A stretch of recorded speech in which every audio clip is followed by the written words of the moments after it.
आज आपल्यासोबत अखिल भारतीय शेतमजूर या शेतमजुरांच्या राष्ट्रीय संघटनेचे राज्य सचिव आपल्यासोबत या चॅनलला जुळलेले आहेत.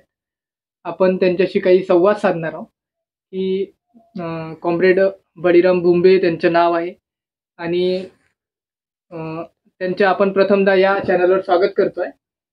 कॉम्रेड तुम्ही आम्हाला सांगू शकता, की तुमची जी संघटना आहे अखिल भारतीय शेतमजूर युनियन, ही बाकी संघटनापेक्षा कशी वेगळी आहे आणि तिचं काय काम आहे? अ, अखिल भारतीय शेतमजूर युनियन अर्थातच महाराष्ट्रात महाराष्ट्र राज्य शेतमजूर युनियन ही शेतमजुरांसाठी आणि ग्रामीण भागातल्या गरिबांसाठी काम करणारी संघटना आहे. ज्याच्यामध्ये ज्यांचं उत्पन्न शेतीवर आहे आणि ते प्रत्यक्ष शेतीमध्ये मजुरी करतायत, त्यांच्या मागण्यांसाठी लढणारी ही संघटना आहे. त्याच्यामध्ये शेतमजूर देखील सभासद होऊ शकतात आणि ग्रामीण भागामधले शेती उत्पन्नावर आधारित असणारे वेगवेगळे कारागीर असतील किंवा छोटे व्यावसायिक असतील, हे सर्व लोक या शेतमजूर संघटनेचे सभासद होऊ शकतात. आणि जर सामान्य लोक या संघटनेचे सभासद होत आहेत, हं. तर म्हणजे काय फायदा होऊ शकतो सामान्य लोकांना? बिलकुल. हे पहा शेतमजूर संघटना चं मुख्य काम आहे, की ग्रामीण गरिबांची आर्थिक उन्नती झाली पाहिजे आणि त्यांचे जे हक्क आहेत, अधिकार आहेत, त्यांना ते मिळाले पाहिजेत. त्यासाठी एकत्रित लढा पुढे नेण्यासाठी ही शेतमजूर युनियन आहे. आता तसं पाहिलं तर आपण पाहतोय, की आता एकंदरीतच म्हणजे रोजगाराचे प्रश्न आहेत शेतमजुरांचे, वेतनाचे प्रश्न आहेत. तर हे प्रश्न का निर्माण झाले? तर एकूण कृषी क्षेत्रावरील आणि शेतीवरील रोजगार कमी होत चाललेला आहे, दिवसेंदिवस. खुद्द सरकारचेच आकडे सांगतायत, की आता एकूण 365 दिवसापैकी फक्त 55 दिवसच रोजगार हा शेती व्यवसायावर अवलंबून शेती व्यवसायावर मिळतो. आपण आपल्या अवतीभोवती पाहू शकतो, की शेतीमध्ये काम करणाऱ्या मजुरांना किती दिवस काम मिळतं? तर फक्त कल्टिव्हेशनच्या म्हणजे लागवडीच्या काळामध्ये आणि काढणीच्या काळामध्ये असं फक्त मोजकेच 20-25 दिवस काम मिळतं आणि मग उरलेल्या वेळामध्ये ह्या शेतमजुरांच्या हाताला कामच राहत नाही. मग कुठेतरी पर्यायानं मग स्थलांतरित व्हावं लागतं किंवा कुठल्यातरी फॅक्टरीवर अवलंबून राहावं लागतं आणि म्हणून हे रोजगाराच्या संधी शेतमजुरांना देखील उपलब्ध झाल्या पाहिजेत आणि त्यांच्या वेतनामध्ये महागाईच्या प्रमाणामध्ये वाढ झाली पाहिजे. याच्यासाठी ही युनियन ही सातत्यानं वेगवेगळ्या प्रकारची आंदोलनं आणि ॲक्टिव्हिटी करत असते. मग तुम्हाला काय वाटतं, की सरकारने असं काय कायदा लागू केला पाहिजे किंवा काही असा कायदा बनलेला आहे का कुठे? शेतमजूर युनियनसाठी किंवा शेतमजूर लोकांसाठी असा काही कायदा अस्तित्वात आला आहे का? बरोबर आहे.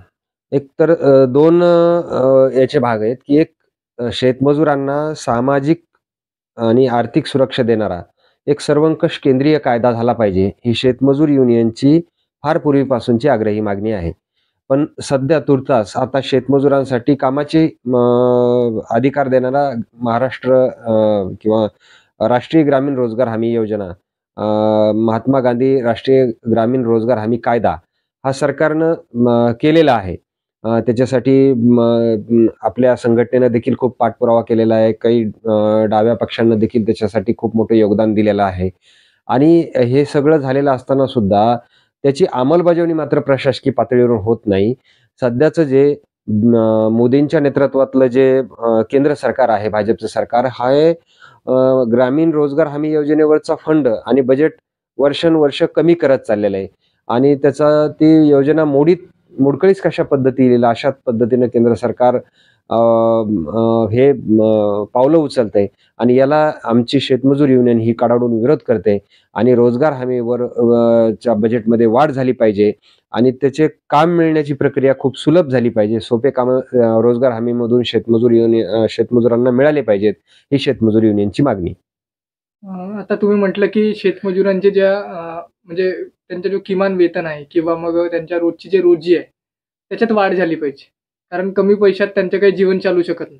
तर मग ही जी वाढ होणार आहे, तर साहजिकच आहे, की याच्या म्हणजे त्याची जी किंमत आहे शेतकऱ्याला चुकावं लागेल आणि शेतकरी आपल्या इकडे महाराष्ट्रात जर बघितलं तर अनेक शेतकरी आत्महत्या करतायत. तर एकीकडे शेतकऱ्यांवर सुद्धा तो भुर्दंड लागू शकतो. तर मग हे चळवळ कशी उभी राहू शकते? बरोबर आहे. पण हे अगदी म्हणणं तुमचं बरोबर आहे. पण हा फक्त अपप्रचार आहे, की केवळ शेतमजुरांमुळेच शेतकऱ्यांचं उत्पन्न कमी व्हायला लागलेलं आहे. खरं पाहिलं तर शेतकऱ्यांचं उत्पन्न कमी होण्याच्या पाठीमागं शेतमजुरांच्या मजुरीच्या दराच्या ऐवजी इतर गोष्टी खूप मोठ्या कारणीभूत आहेत, की बी-बियाणं महाग होत चाललंय, खते आणि औषधे महाग, कृषी निविष्ठा ज्याला आपण म्हणतो ते खूप प्रचंड प्रमाणात महाग होत चाललंय आणि मुळातच शेतकऱ्यांना शेतीमालाला किमान आधारभूत भाव नाहीये. हे त्याचे मुख्य कारण आहेत. परंतु सरकार हे स्वतःवर जबाबदारी घेण्याच्या ऐवजी शेतमजुरावरती हे ढकलून देत आहेत, की शेतमजुरांचे मजुरीचे दर वाढलेत म्हणून शेतकऱ्यांना परवडत नाही. खरं तर हा प्रचार आपण खोडून काढला पाहिजे आणि शेतकऱ्यांना देखील अशा पद्धतीनं कृषी निविष्ठांमध्ये, खते, बी-बियाणे, औषधांमध्ये सबसिडी सरकारने दिली पाहिजे. त्याच्यावरती हे स्वस्त केलं पाहिजे आणि जे शेतकरी आणि शेतमजूर युनियन हे सातत्यानं मागणी करते, की उत्पादन खर्च अधिक दीडपट नफा हे जे त्याचं सूत्र आहे माननीय स्वामीनाथन आयोगाचं, की ते स्वामीनाथन आयोगाच्या शिफारशी जर लागू केल्या, तर त्याच्यात अर्थातच शेतमजुरांचं देखील भलं होणार आहे आणि आपण शेतमजुरांना आहे त्यापेक्षा सुद्धा चांगल्या पद्धतीची मजुरी द्यायला शेतकऱ्यांना परवडेल. दुसरी गोष्ट, की किमान वेतनाचं जे तुम्ही बोललात, की महाराष्ट्रामध्ये जवळपास मागच्या 20 वर्षापासून शेतमजुरांच्या किमान वेतनाची पुनर्रचनाच झालेली नाहीये. की ज्या शेतमजुरांसाठी वेगवेगळ्या कंपन्यांमधल्या कामगारांसाठी जे वेतन आयोग लागू होतो, कर्मचाऱ्यांसाठी वेतन आयोग लागू होतो, तसा दर 5 वर्षांनी शेतमजुरांच्या देखील वेतनाचे दर काही प्रमाणामध्ये निश्चित केले पाहिजेत. पण याची कुठली अशी यंत्रणाच महाराष्ट्रामध्ये किंवा देशामध्ये उपलब्ध नाहीये, की ज्याच्यामुळं ह्या किमान वेतनाची पुनर्रचना केली जाईल. महाराष्ट्रात तसा कायदा आहे, पण त्याचं मेकॅनिझम नसल्यामुळं महाराष्ट्रामध्ये या किमान वेतनाची अंमलबजावणी होत नाहीये.